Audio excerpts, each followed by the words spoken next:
This is SMNI News Channel. Truth that matters. Good evening, Philippines, and good day, world. It's Saturday, November 18, 2023, and you're watching Newsline World.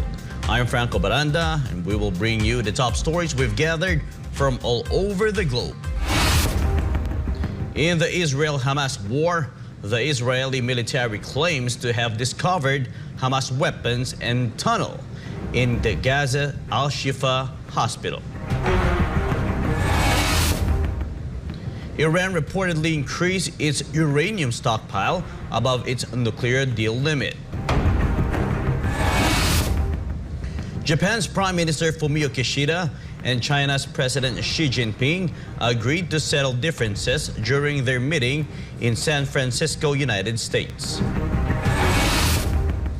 Thailand will toughen its cannabis laws due to fears of more Thais suffering from addiction.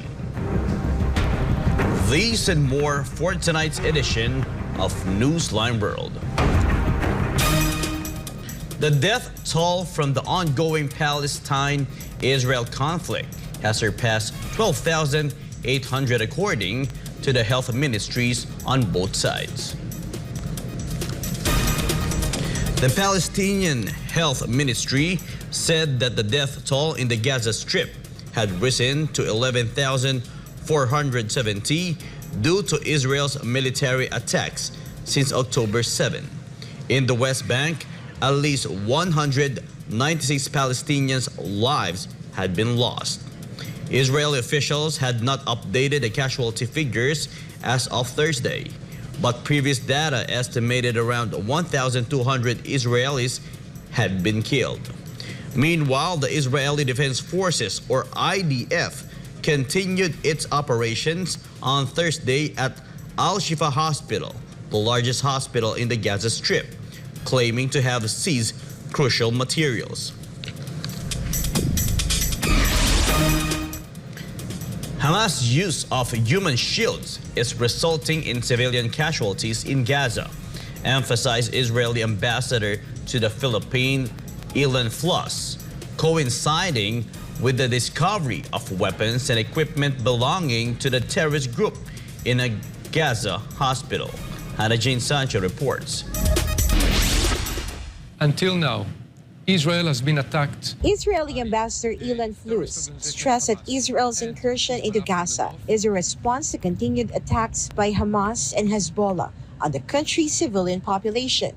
He clarified that Hamas is using Palestinians as human shields, and this is why civilians currently residing in schools and hospitals are being dragged into war because Hamas operatives are hiding in such places. According to Floss, based on international law, locations housing terrorists become legitimate targets during war. The issue is number one. Israel was attacked by a terror organization on October 7. Since then, until now, Israel has been attacked by the terrorist organization Hamas and Hezbollah from the north, more than 10,000 rockets, which have been launched against Israeli civilians, Israeli population, civilians. This is against the international law. Now, so Israel is defending itself, and Israel has a right and the responsibility to protect its civilians. Number two, Hamas is using human shield in Gaza. We see Hamas infrastructure, not only in residential buildings, not only in schools, not only in mosques, but also in hospitals. The moment that a civilian infrastructure, institute, building is used for terror means, for military means, it becomes a legitimate target according to international law. That's a known fact. Floss highlighted that Israeli Defense Forces never target civilians, citing the IDF's evacuation of civilians residing in targeted areas as evidence. He said that Hamas uses civilians as protection to sustain its attacks, as recently uncovered by Israeli troops at Al-Shifa hospital, including weapons used by Hamas. We are not targeting civilians. IDF in its operation is targeting Hamas. When we talk about proportionality, proportionality is concerning the military operation, which is against a specific threat, and what are the outcomes. We have called civilians to evacuate northern Gaza, to move to South Gaza, not in order to mass move them. It is a temporary way in order to prevent and to mitigate civilian casualties. We have seen just yesterday and 2 days ago, in the hospital and under the hospital, Shifa in Gaza, weapons, command and control centers, operatives. In one of the hospitals, we have seen a room where it is evidence that the hostages were held there, including a bottle for a baby and clothes for women, and et cetera, et cetera. So we have all the evidence there that Hamas is using human shields. It's using their own citizens, their own civilians, to protect themselves in order for them to continue to conduct terror attacks against Israeli civilians. Ambassador Flus asserted that Israel does not engage in collective punishment of Palestinians following the deaths of thousands of civilians in Gaza. He emphasized that Israel's actions are focused solely on the terrorist group that unfortunately governs Gaza and acts as its government. According to Flus, Israel's attacks on Gaza are necessary to prevent further civilian casualties, requiring an assertive approach to weaken Hamas forces. We as a government, and this is global responsibility of governments, and you see it in all, when we talk about fighting against terror, our responsibility is to mitigate terror organizations from being able to attack us again. Now we have to remember, October 7, the numbers and the atrocities that we have seen, we have never seen before. But it's not the first time that the Hamas is attacking us from Gaza. It's not the first time. We have to mitigate this threat. And when you talk about proportionality, proportionality is regarding the threat that we have and how do we respond to military threats. The military threat now is Hamas. Hamas is operating from within a building. I have to do the best in order to mitigate those Hamas terrorists with avoiding civilian casualties. And how do we do it? We inform the civilians who are going to attack, we inform them exactly on the exact location. Before going into the hospitals, we have worked with the management of the hospital in order to evacuate as many people as possible, as long as they were cooperating. In many cases, they did not want to cooperate because Hamas did not allow them to let those civilians go. Hamas held civilian hostages by force. So we have to understand what we are talking about. Of course, it is important to say, my heart is also with the Palestinian people, the innocent Palestinian people, who have unfortunately elected a Hamas government in 2007.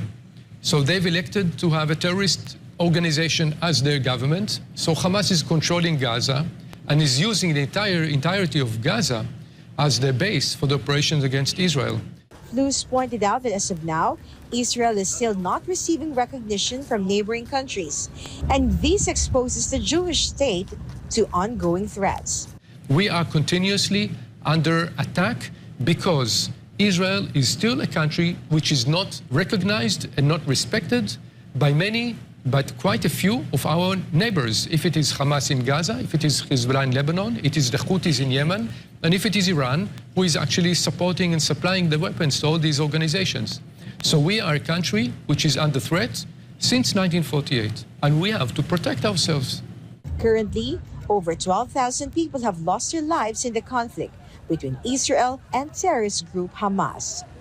For God and my beloved country, the Philippines, this has been Hannah Jane Sancho, SM9 News. Israel's military published a video of what it claims a Hamas tunnel at Al-Shifa hospital. The military also said it recovered a body of a woman believed to have been abducted by Hamas operative. Carlo de la Peña has the details. The Israeli military uncovered a Hamas tunnel at Gaza's Al-Shifa hospital, the largest in the area. The Israeli Defense Forces also released a footage showing a tunnel entrance at Al-Shifa surrounded by debris. The IDF alleges ongoing excavation. Similar tunnels were claimed at Rantisi Hospital, with weapons found at Al-Quds Hospital. IDF spokesman Jonathan Conricus toured the hospital's MRI unit, displaying what he claimed was military equipment found there. Conricos also pointed at what he describes as a grab bag, which contains a rifle and other ammunities allegedly belong to a Hamas fighter. Lighting here is out, so we're using flashlights. We're now, as you can see, in an MRI room. I don't know when this was used the last time. But it is definitely an MRI machine. And if you follow me behind the MRI machine, I'll show you what our troops exposed just minutes ago. In military terms, this is a grab bag, grab and go of a Hamas combatant. And if you zoom in and we get some light over here, what you will be able to see is military equipment. There is an AK-47, there are cartridges, ammo, there are grenades in here, of course uniform, and all of this was hidden very conveniently, secretly behind the MRI machine. On the other side, we found a backpack with what appears to be very important intelligence, including a laptop, and we'll show you that momentarily. Let's go see the next room. So we're still in the MRI center. The backpack was found in here, and it was also hidden behind the MRI machine. As you can see, the rest of the equipment here is proper hospital equipment, right? Bandages and medical gear. It seems as if there's no real shortage because there's a lot of equipment here, but we'll leave that for another discussion. And when our troops opened this closet here, which is in the main part of the clinic, this is what they found. These weapons have absolutely no business being inside a hospital. The only reason they're here is because Hamas put them here, because they use this place, like many other hospitals and ambulances and sensitive facilities inside the Gaza Strip, for their illicit military purposes. And last but not least, standard AK-47. Inside the hospital, hidden in a secluded area. Aside from various weapons found by the IDF in certain areas in the hospital, the IDF spokesman also pointed to as a laptop, which he said provided a lot of incriminating evidence. Meanwhile, the IDF said it recovered the body of a 65-year-old Yehudit Weiss, allegedly taken by Hamas during an October 7 attack. Her husband Shmulik Weiss was murdered. Yehudit's body was found near Shifa Hospital. AK-47s, RPGs, and other military equipment were also found where Yehudit's body was located. Yehudit, who worked with kindergarten children, was abducted from her home in Kibbutz Be'eri. Hamas denies this, while the U.S. acknowledges intelligence findings without details. In response, Hamas once again refuted Israel's claim there were weapons and a command center within the hospital. Hamas also said that the Israeli army's saying of weapons found in the Al-Shifa complex is a blatant lie that serves to justify its crime aimed at destroying the healthcare sector in the enclave. Reporting, this has been Carlo de la Peña, SMNI News. Various UN agencies warned of the unfolding humanitarian catastrophe of serious epidemic and famine in the Gaza Strip. Cristel Guanco reports. As the war between Israel and Hamas continues, communication services in Gaza Strip were completely cut off due to fuel shortages. The Palestinian Telecommunications Group issued a statement on Thursday saying that because fuel supplies are not allowed to enter the Gaza Strip, internet and communication services in Gaza have now been completely interrupted. Philip Lazzarini, Commissioner General of the United Nations Relief and Works Agency for Palestine Refugees in the Near East, also confirmed at a press conference held on the day that communications in the Gaza Strip have been completely disrupted, which has exacerbated anxiety and panic and worsened the local social order that was already facing collapse. On the same day, the UN High Commissioner for Human Rights, Volker Turk, warned that large-scale outbreaks of infectious diseases and famine in the Gaza Strip seemed inevitable as fuel and other resources were depleted. There must be an end to grave human rights violations, notably against children. All forms of collective punishment must come to an end. All hostages must be released.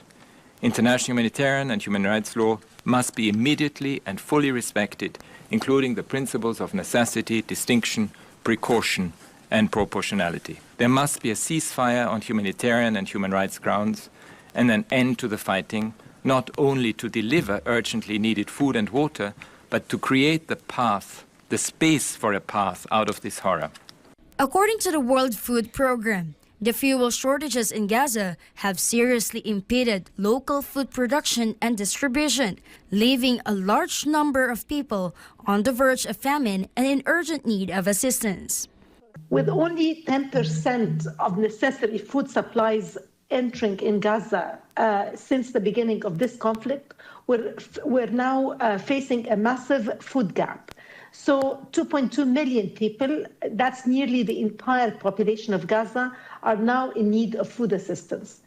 Gaza residents are also facing crises such as displacement, extreme lack of medical resources, and deterioration of the medical environment. United Nations Children's Fund on Tuesday said that the number of dehydration cases in the Gaza Strip has increased. As of Tuesday, there had been more than 30,000 diarrhea cases in the Gaza Strip. Reporting, this has been Crystal Guanco, SM9 News.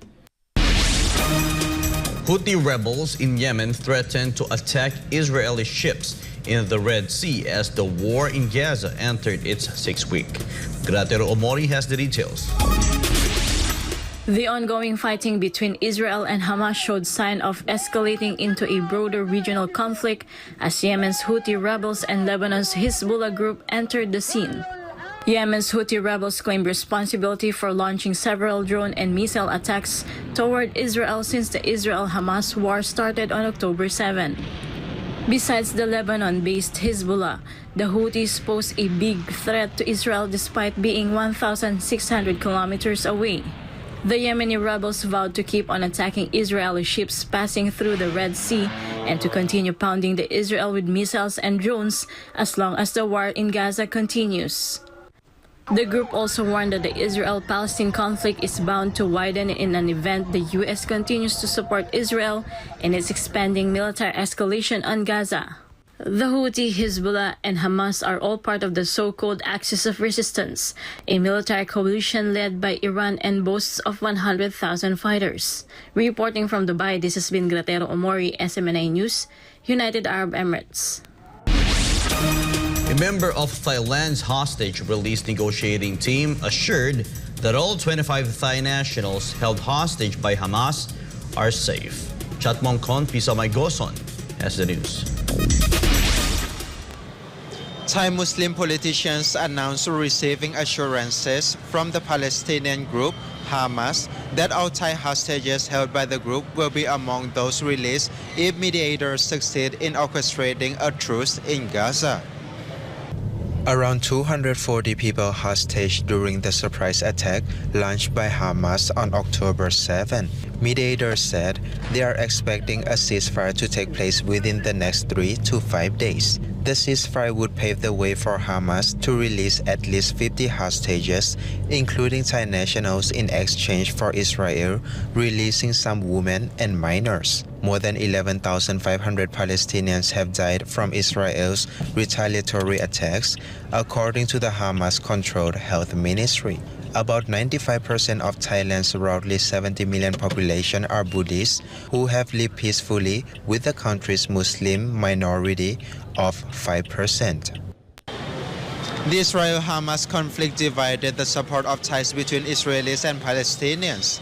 There were also concerns the war has triggered anti-Muslim hate in Thailand after the situation of Thai expatriates who were attacked and hostage by Hamas gained international attention. รายงานจากกรุงเทพมหานคร นายชันมงคล วิสมัยโกศล SMS ประเทศไทย สวัสดีครับ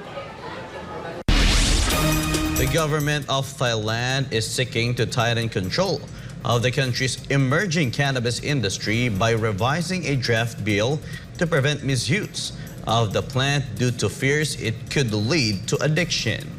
Anissa de Guzman has the details. A new draft of the cannabis bill has been revised amid concerns that misuse of cannabis could lead to addiction, as confirmed by the Health Ministry. Thailand made history after it became the first country in Southeast Asia to legalize medical cannabis in 2018 and decriminalize weed last year. The move led to a boom in cannabis shops nationwide, with an estimated 6,000 weed shops to have opened so far. Before the general elections in May, Prime Minister Shredder Tawisin vowed to reclassify cannabis as a narcotic and to restrict its use to medicinal purposes only within 6 months. His hardline stance on the booming cannabis industry is part of his campaign policy to end problems arising from drug abuse, which have been widespread lately. The law states that cannabis can only be consumed by individuals aged 20 and above, although this is not always followed, and not every shop has the required license, which sparked a backlash among locals. The draft bill needs to undergo more reviews and will likely be submitted in December for cabinet approval. Di siya na Nisa de Guzman, Dragan Chakunte Pahanakon, SMN News, Protetay, Swadika. The Philippines and the United States signed a civil nuclear cooperation deal, or the 1-2-3 Agreement for Nuclear Energy Cooperation, during the Asia-Pacific Economic Cooperation, or APEC Summit in San Francisco. Sigrid Castañeda has the news. After less than a year of negotiations, the Philippines and the United States signed an agreement for peaceful uses of nuclear energy, known as the 1-2-3 Agreement. This is hailed as the fastest agreement ever reached in nuclear energy. On the sidelines of the 30th Asia-Pacific Economic Cooperation Leaders Meeting and related activities in San Francisco, California, President Marcos said that the 1-2-3 Agreement is a significant first step in strengthening the bilateral relationship between the Philippines and the United States. He also emphasized the importance of promoting nuclear energy as part of the country's energy mix by 2032. I called then for the re-evaluation of the possibility of safely developing nuclear energy in the Philippines, recognizing the enormous potential of nuclear energy given the new highly advanced technologies and standards of safety, security, and all the different safeguards that are now in place.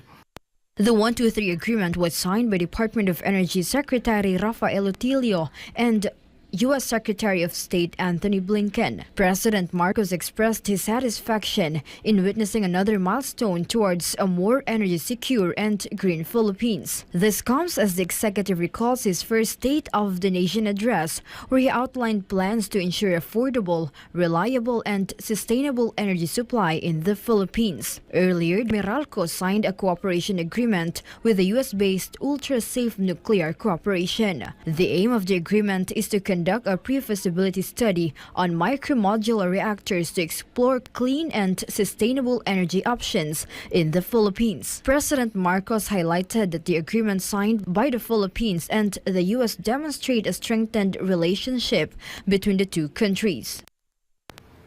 I look forward to seeing this agreement in action in the years to come. Nuclear energy is one area where we can show that the Philippines-U.S. alliance and partnership truly works for our peoples, our economies, and the environment. On the other hand, U.S. Secretary of State Antony Blinken thanked President Marcos and the Philippine government officials for the ongoing relationship between the U.S. and the Philippines and the expanded partnership. Nuclear energy will also create inclusive economic opportunities for American and Filipino businesses alike, and good quality, high-paying jobs in both of our countries. All of these are reasons why today we're signing this 1-2-3 agreement. Meanwhile, Secretary Rafael Utilio thanked President Marcos for his support and to the negotiating team for the successful negotiations that led to the signing of the 1-2-3 agreement. On behalf, therefore, of the member agencies of the Philippine Nuclear Energy Program Interagency Committee, we would like to express our sincerest gratitude to President Marcos Jr. for his support. Before this agreement, several drafts were exchanged, and 3 rounds of bilateral consultations and negotiations took place between DOE Undersecretary Sharon Garin and Principal Deputy Assistant Secretary of State Ann Ganzer in March 2023. The negotiation process was completed by the respective interagency teams from the Philippines and the U.S. on September 19, 2023. For God and my beloved Philippines, Philippines, this has been Sigrid Castañeda, SMNI News. More news when Newsline World returns.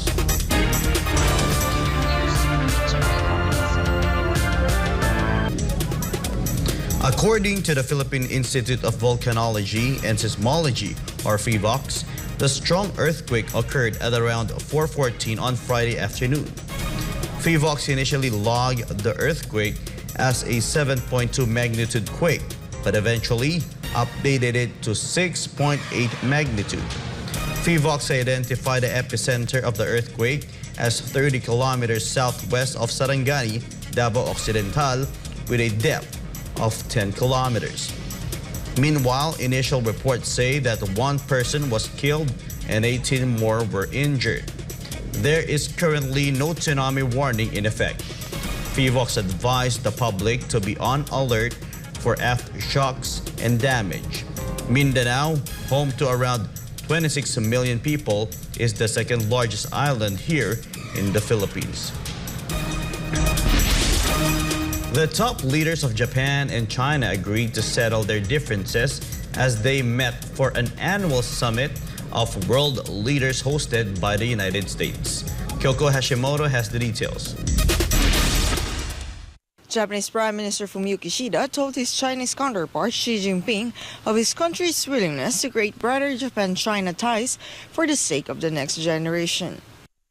Kishida and Xi held bilateral talks during the sidelines of the Asia-Pacific Economic Cooperation, or APEC Summit, an annual forum of world leaders that seeks to promote trade, investment, and economic development among nations around the Pacific Ocean. Both leaders agreed to settle their differences, such as resolving the dispute over wastewater from the Fukushima nuclear power plant through peaceful dialogue. Kishida said both sides will deal with the wastewater dispute at an expert level and urged Xi to end a ban on imports of Japanese seafood imposed in August 2023, right after Japanese authorities released treated wastewater in the Pacific Ocean. Xi, for his part, called for the establishment of a China-Japan relationship that meets the demands of the new era. Japan and China have normalized ties in 1972, but their decades-old diplomatic relations have been tainted with differences on several issues ranging from semiconductors to nuclear waste, territorial dispute, and the fate of Japanese citizens detained in China.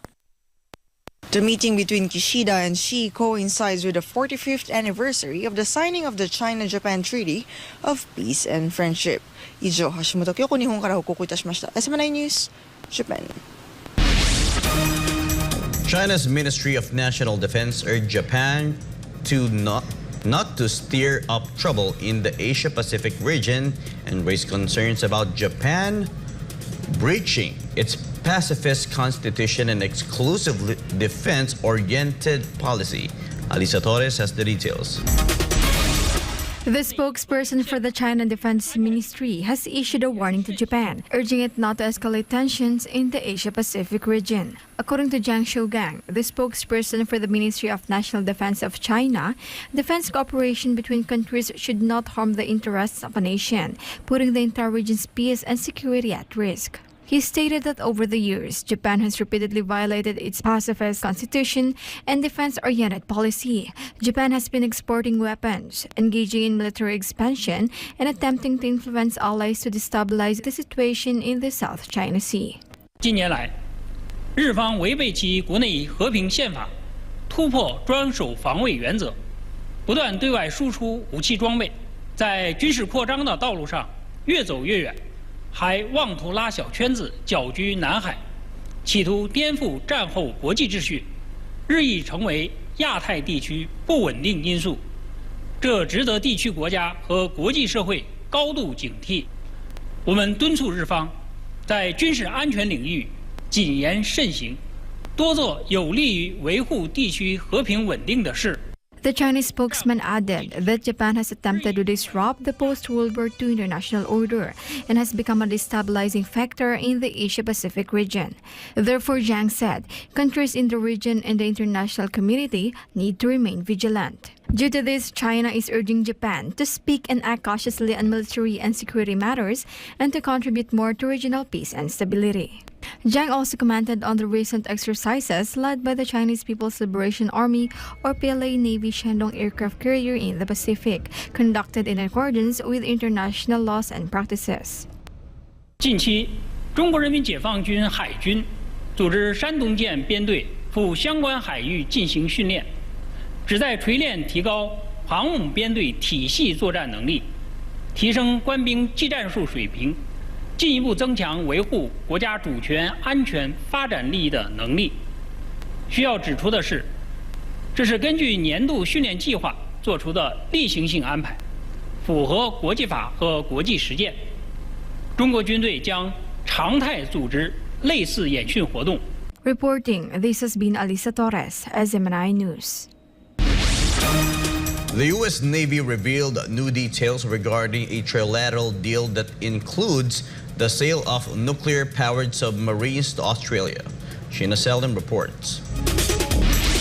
The U.S. government presented a more detailed timeline on when it plans to sell nuclear-powered submarines to Australia as part of a submarine sharing agreement announced earlier this year. The agreement, known as AUKUS, is a trilateral security partnership signed between the United States, the United Kingdom, and Australia. American officials are planning to sell Australia used Virginia-class attack submarines in 2032 and 2035, plus a new vessel in 2038 with an increased missile capacity, according to a U.S. congressional report. Leaders predicted that the ambitious project would cost around $268 billion to $368 billion between now and the mid-2050s. In March, China's foreign ministry accused the three nations of traveling towards a wrong and dangerous path motivated by their own geopolitical self-interest. Spokesperson Wang Wenbin said that the agreement arises from the typical Cold War mentality, which will only trigger an arms race while undermining the Nuclear Non-Proliferation Treaty. Reporting from Melbourne, this is Sheena Seldon, SMNI News, Australia. To stick to principles and to stand on one's ground. This is former President Rodrigo Duterte's stance following the controversial resignation and shifting of members of the Partido Demokratiko Pilipino Lakas ng Bayan to other political parties within the House of Representatives. Hannah Jane Sancho reports. When it comes to the issue of democracy, former President Rodrigo Roa Duterte said it cannot be ruled out as such without opposition. This is what the country's former chief executive stated in his program Gikan sa Masa para sa Masa, co-hosted by Pastor Apollo Siquibuloy on the 15th of November, following the surge of resignation among the members of the Partido Demokratiko Pilipino Lakas ng Bayan or PDP Laban, wherein he serves as chairperson. Wala naman nagsasalita against ninyo. Naglipatan na kayo lahat eh. PDP, walang naiwan. Maski mag-isa ako. Even if I stand alone, whether it is really nagustuhan ng tao o hindi, in a democracy, there must be dissent. Without dissent, there is no democracy. If you are not allowed to disagree, there is no democracy, period. Besides being dishonest and unprincipled, Duterte pointed out that the fear of losing government projects was the main reason for the political members' sudden shifting of political parties. Mayor, naubos na yung sa PDP na under sa iyong party. Is it because takot sila na mawalan ng project? O wala kang project. Sweldo lang sila. So para silang sweldado lang nakaupo doon. Wala silang maibigay doon sa constituency first district. Mayor, eskwelahan. Mayor, ay congressman, eskwelahan, congressman, yung tubig namin dito. Hindi ka makahingi doon. Kaya ang nagko-control itong mag-isang speaker. So it's not really loyalty, it's just for convenience. No. So sinabi mong you cannot rule without yung prinsipyo. Yung sa iyo ngayon, prinsipyo. Meron o wala, you have to stand on your Ako nakaintindi values. Yung lahat ng PDP, wala nang naiwan eh. Except yung anak ko, pati I think Ongab. Kasi kapartido ko dito eh. Ang talaga nagpaiwan. 2, 3. Marami kaming PDP noon, lalo nang naging presidente ako. 120. Lahat naglipatan ng PDP. Ang PDP noon wala ni isang membro. Si Senator Pimentel, ako pati, kukunti lang kami. Hindi kami mag-abot ng isang daan. Kung na-presidente ako, lipatan lahat dito kay presidente na. Maraming PDP. Ganon, ngayon, hindi na ako presidente, may bago na. Mga Marcos na, Romualdez, magpipinsan yan eh. Si Romualdez, pinsan niya si Marcos. Kasi ang nanay niya, Romualdez man, si Imelda. The former president also mentioned that as the former mayor of Davao City, he had his own projects and did not seek any projects from Congress. I enjoy it. Wala akong project binibigay ng congressman. Ay, yung project ko sa siyudad lang. Ang mayor may project man, may pera man ang siyudad. So may sarili akong ano. I never crave for any other project na galing sa Congress. Kung magbigay sila, well, Doresa was a very good congressman. Garcia is, patay na eh. Just kasi hindi na siya congressman. Maswerte tayo sa Davao. Yung 3 districts congressman natin, hindi corrupt. Surigao del Sur Representative Johnny Pimentel, PDP Laban's Deputy Secretary General for Mindanao, previously stated that only 15 members of the party in the House of Representatives have stayed behind, down from 65 members at the start of the 19th Congress. Meanwhile, in the wake of the sudden mass resignation of lawmakers from PDP, former President Rodrigo Duterte praised Senator Amy Marcos for standing up for him and for being a friend. Nung pumutok ito, sabi niya, I stand with the Duterte. Kasi outside of the Colombo yun siya. Kasi hindi siya magkaintindihan sa bayaw niya.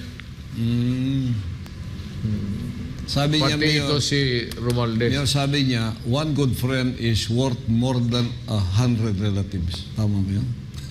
You are his good friend now. Ako, I appreciate Amy for in a way, in the past, nagsama ma rin kami. At ako, personally, mas maganda nga next election, ako lang ang PDP and I will magpatakbo ang mga tao na Pilipino na mauutak na. We are with you, Mayor. Magbigay ako ng Kayong mga Pilipino nakikinig ngayon, kung tatanggapin ninyo, mamimili ako bata na may mga prinsipyo. It can be remembered that the former president, who currently serves as chairperson of PDP Laban, gave the order for the late former president Ferdinand R. Marcos Sr. to be buried in the revered Libingan ng mga Bayani or Heroes Cemetery in accordance with the Philippine Constitution. For God and my beloved country, this is Pinhana Jane Sancho, SM9 News. Ensuring the delivery of accurate and truthful news to the public remains the primary focus of SMNI, as said by Pastor Apollo Sikibuloy, who also emphasized that unity and sincerity are essential for the development of the Philippines. Angel Pastor reports. In his program Spotlight on Thursday, Pastor Apollo Sikibuloy reiterated SMNI's commitment to delivering news without compromise. He emphasized that SMNI and its programs are not influenced by any vested interests. Kasi dito, wala tayong ibang interest at walang ibang interest din na kumahawak sa leeg natin. Upang tayo ay pumanig sa interest na kahit hindi totoo dahil nabayaran tayo, doon na tayo.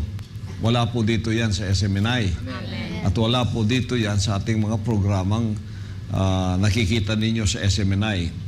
Hindi po nababayaran yung mga tao dyan, yung mga programa natin, mga journalists, mga broadcasters, reporters. Kaya kung kayo ay gusto talagang makinig sa tunay na mga katotohanan ng mga issues, dito kayo sa SMNI. According to Pastor Apollo, in nation building, it is crucial for people to know the truth. However, due to the multitude of personal interests, the real truth often gets overshadowed. Sa pamayanan, napakaraming mga issues napakaraming mga interests, different kinds of interests. May mga political interest, may self-interest, may mga interest na pansarili. Pero natatabunan ng katotohanan dahil sila ay nasa posisyon o kaya nasa kapangyarihan na kung titingnan mo talagang sa surface, balat kayong nagmamahal sa bayan. Pero sa totoo niyan, sa ilalim, ang pagmamahal niyan unang-una sa kanyang career, sa kanyang self-preservation, sa kanyang sarili, bago pa ang bayan. Pero ang totoong nagmamahal sa bayan ay unahin ang bayan bago ang sarili. Meanwhile, Pastor Apollo also stressed that unity and faithfulness to the nation are needed for the progress of the Philippines. Pagdating dyan, huwag dapat tayong hawakan o pakialaman ng iba. Yes. Tumayo tayo sa sarili natin. Katapos mahalin ang bansa. Kung ano yung kabubuti ng bansa, mag-contribute tayo. As regards to the issue of improving the image of the Philippines, Pastor Apollo emphasized that it is the country's beauty that should be showcased and proudly portrayed and not the face of poverty and distress. Kailan maging magandang Pilipinas? Ito namang bulok na media, ang palaging pinapakita, yung kabulukan na nakikita na dito. Kahirapan, pagkaawa, mga Pilipino walang ngipin. Tapos ini-interview, walang trabaho, may mga anak dito, anak doon, kapobrehon. Para tayong biktima at kawaan ng iba. I hate that. I hate for people to pity me. I don't want pity. Pastor Apollo also expressed his admiration to the leadership of former President Rodrigo Duterte in beautifying the Philippines. That's why when President Duterte was president, I really admire the build. Yes. They are now building the longest mountain tunnel in the Philippines, which is here in Davao City. 2.1 kilometers. First tunnel under a mountain in the Philippines. Ganyan sana palagi ang utak ng iba kung paano pagandahin ang ating bansa. So magbabago yung utak natin na pagka pinag-uusapan ng kagandahan ang contribution sa Pilipinas, yun tayo nagkakaisa. That is what I call nation building. For God and my beloved Philippines, Angel Pastor, SMNI News. And before we end, may be inspired with the message of the appointed Son of God.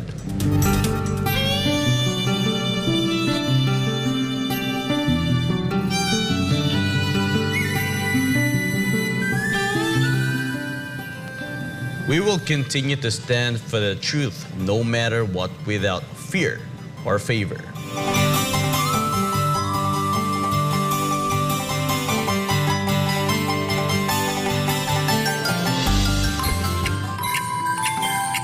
And for our Christmas countdown, it's 37 days to go before Christmas. And that's all for today's edition of Newsline World. For more news update, you may visit smninewschannel.com or follow us on our official social media accounts on Rumble, Facebook, and Twitter. For God and my beloved country, the Philippines, I am Franco Baranda. Thank you for watching Newsline World.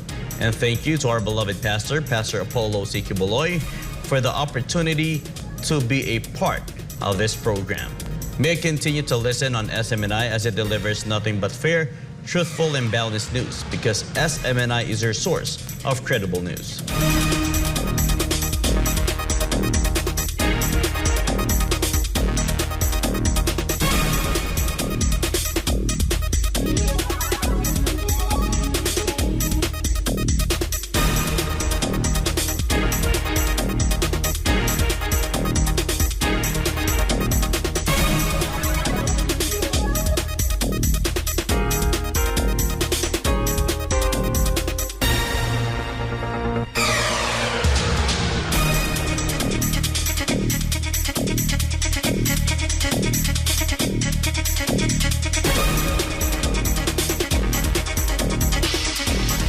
sachet.